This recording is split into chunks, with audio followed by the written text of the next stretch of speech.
로마서 1장 16절부터 23절까지 말씀을 교독하시겠습니다. 내가 복음을 부끄러워하지 아니하노니 이 복음은 모든 믿는 자에게 구원을 주시는 하나님의 능력이 됨이라. 먼저는 유대인에게요 그리고 헬라인에게로다. 복음에는 하나님의 의가 나타나서 믿음으로 믿음에 이르게 하나니 기록된 바 오직 의인은 믿음으로 말미암아 살리라가 하나님의 진노가 불의로 진리를 막는 사람들의 모든 경건하지 않음과 불의에 대하여 하늘로부터 나타나나니 이는 하나님을 알만한 것이 그들 속에 보임이라. 하나님께서 이를 그들에게 보이셨느니라. 창세로부터 그의 보이지 아니하는 것들 곧 그의 영원하신 능력과 신성이 그가 만드신 만물에 분명히 보여 알려졌나니 그러므로 그들이 핑계하지 못할지니라.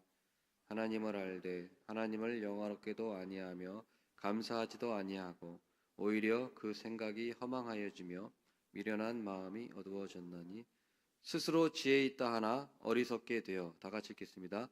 썩어지지 아니하는 하나님의 영광을 썩어질 사람과 새와 짐승과 기어다니는 동물 모양의 우상으로 바꾸었느니라. 아멘. 하나님은 존재하시는가? 만약에 존재하신다면 그 하나님을 어떻게 알 수 있는가?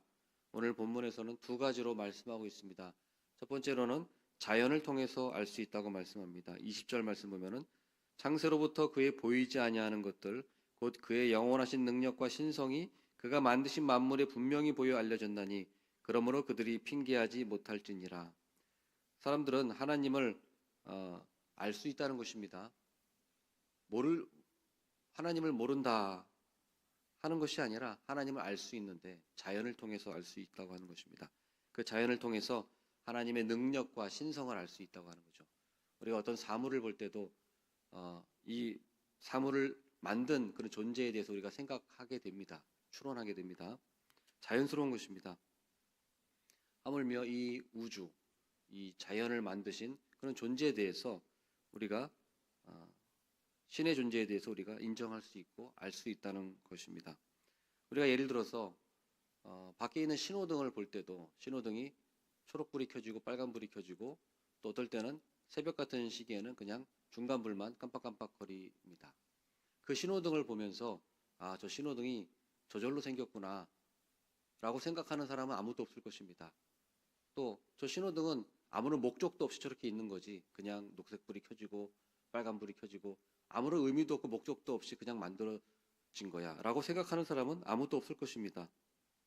그 신호등을 보면서도 저것은 누가 어떤 기술을 통해서 정교하게 만든 것이고 또 우리의 그 교통 질서를 지키고 또 사람들의 생명을 지키기 위해서 그런 목적으로 만들어진 거야 라고 우리는 다 생각하고 있습니다.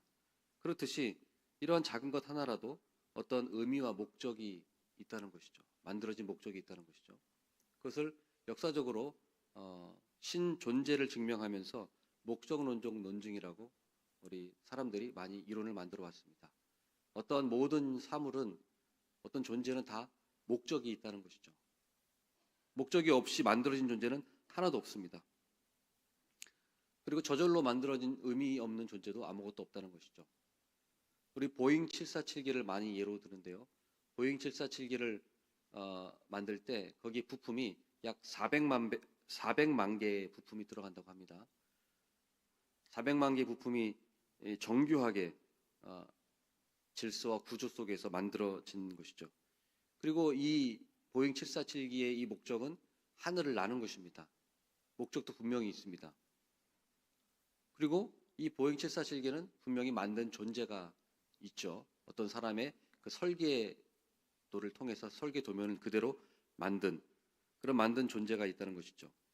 그러나 어떤 사람이 만약 이 보잉 747기가 그냥 땅속에 묻혀있는 쇳가루와 또 철가루 또 어떤 그 플라스틱 이런 것들이 그냥 저절로 몇억 만년 몇 억 년 동안 이게 엉키고 설켜서 저절로 이게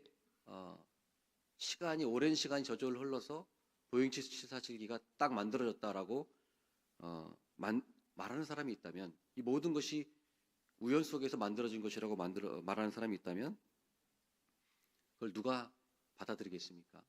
누가 수긍할 수 있을까요? 아무도 없을 것입니다.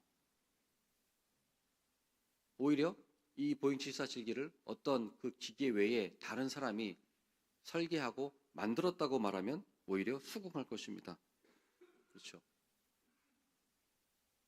그렇다면은 여러분 파리를 한번 생각해 보시기 바랍니다. 파리는 얼마나 잘 납니까?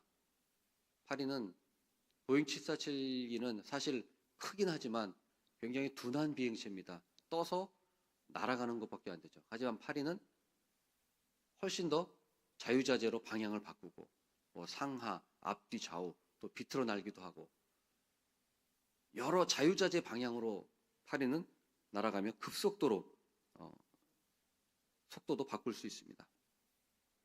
보잉 747기보다 오히려 비행 기술이 월등히 나은 존재가 파리죠. 그리고 이 파리가 뭐 한두 마리입니까? 엄청 많죠. 또 파리만 있나요? 그 외에도 수많은 곤충들, 수많은 그런 벌레들이 그런 비행을 하고 있습니다.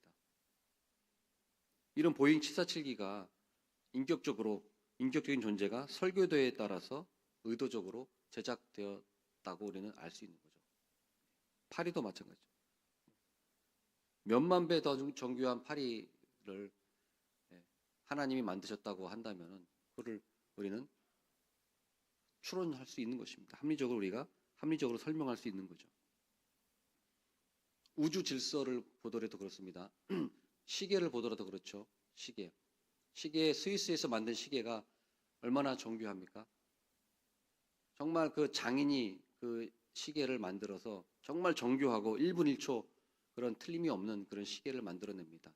하지만 그 스위스 시계도 우주의 그 정교한 그 시스템에 비하면은 불량품이죠.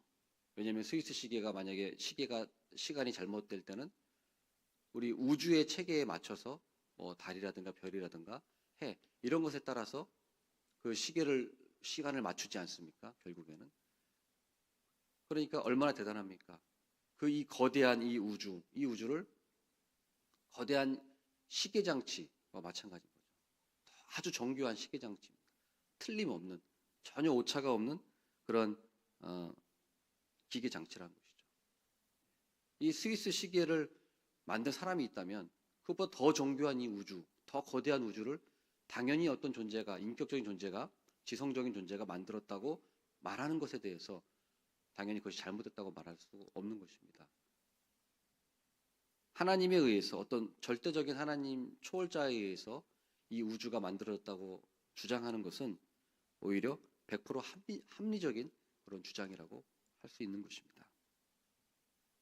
두 번째로 우리가 하나님에 대해서 알 수 있는 것은 양심입니다. 우리 19절 말씀 한번 보겠습니다. 이는 하나님을 알만한 것이 그들 속에 보임이라 하나님께서 이를 그들에게 보이셨느니라. 하나님을 알만한 것을 하나님께서 사람들의 속에 다 두셨다는 것입니다.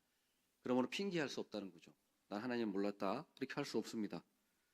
하나님을 알만한 것은 두 가지인데요. 첫 번째로는 종교적인 심성입니다. 사람들은 다 종교적인 심성을 갖고 있습니다. 인류 문명을 보더라도 종교가 없는 문명은 단 하나도 없었습니다. 그리고 하나님을 믿지 않는 사람도 뭔가 어려운 일이 당하고 힘든 일을 당할 때는 하나님을 찾습니다. 종교적인 심성이 있기 때문입니다. 그 다음에 이제 도덕적인 심성입니다. 사람들은 다 도덕적인 심성을 갖고 있습니다. 무신론자도 마찬가지죠. 그래서 하나님 믿든 안 믿든 다 도덕이 있습니다. 그래서 살인하는 건 나쁜 거다. 간음은 나쁜 것이다. 그리고 폭력 이런 것은 나쁜 것이고 도둑질도 나쁜 것이다. 이런 도덕적인 개념이 있습니다. 그래서 이러한 양심, 이러한 도덕이야말로 하나님께서 존재하신다는 것을 우리가 알 수 있는 것이라는 거죠. 이 양심이 있다는 걸 통해서. 칸트라고 하는 그 유명한 철학자, 칸트가 쓴 책이 이제 실천이성 비판, 순수이성 비판 이 두 가지가 대표적인 책입니다. 근데 칸트는 순수이성 비판에서 그 요점은 하나님을 있는지 없는지 알 수가 없다 이렇게 얘기합니다. 하나님이 존재하는지 존재할 수도 있고 존재하지 않을 수도 있으나 인간은 그것을 인식할 수 없다, 알 수 없다라고 순수이성 비판에서 주장합니다. 그런데 아이러니한 것은 실천이성 비판에서, 실천이성 비판은 이제 윤리와 관련된 책인데, 실천이성 비판에서는 하나님의 존재를 있는지 없는지 알 수는 없으나 하나님의 존재를 상정합니다. 왜냐하면 도덕이라고 하는 것을 설명하기 위해서 신이라는 존재가 필요하다는 거죠. 그래서 칸트는 순수이성 비판에서는 신의 존재를 알 수 없다고 얘기하지만 실천이성 비판에 와서는 신의 존재를 불러들입니다. 그러니까 아이러니한 거죠. 그만큼 우리가 하나님의 존재에 대해서 도덕을 생각할 때 부인할 수 없다는 것입니다. 선악의 개념도 만약에 하나님이 계시다면은 선악이라고 하는 것을 제시할 수가 없습니다. 절대자가 없기 때문에 자기가 생각하기에 선하면 선한 것이고 악하면 악한 것이지, 하나님이 존재하지 않는다면은 그렇게 될 수밖에 없는 거죠. 예를 들어서 동물의 세계를 볼까요? 동물의 세계는 어떻습니까? 도덕이 없죠. 동물은 양심이나 도덕이라는 것이 없습니다. 하나님의 형상을 따라 지음받지 않았기 때문에, 오직 인간만이 하나님의 형상을 따라 지음받았기 때문에 도덕이나 양심이 주어져 있습니다. 동물은 도덕이나 양심이 없습니다. 잘 아시겠지만은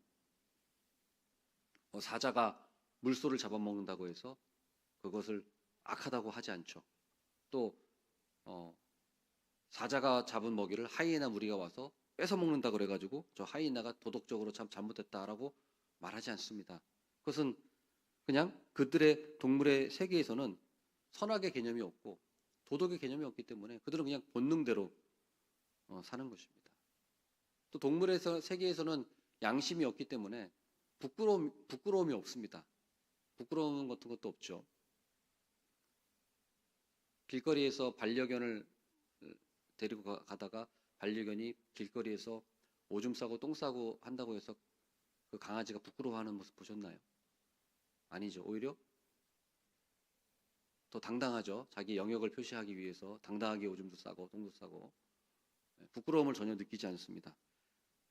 그것은 동물에는 인격이 없기 때문에, 양심이나 하나님의 형상이 없기 때문에 그냥 본능대로 그저 그냥 생존에 충실한, 본능에 충실한 그런 존재로 만들어졌기 때문입니다. 그러나 인간의 세계는 하나님의 형상, 하나님을 알만한 것, 양심, 도덕이 있기 때문에 이런 것에 대해서 우리가 선악을 분별하게 되고 또 우리가 도덕에 대한 기준을 갖게 되는 것입니다. 만약에 하나님이 계시지 않는다면 선악에 대한 기준도 있을 수 없고 도덕에 대한 기준이 있을 수가 없습니다. 다 자기가 기준이기 때문에, 동물이라면은 자기가 기준이기 때문에 다 자기 마음대로 살게 되는 것이죠. 누가 뭐라고 할 수가 없는 것입니다. 그래서 우리가 하나님에 대해서 어떻게 알 수 있는가?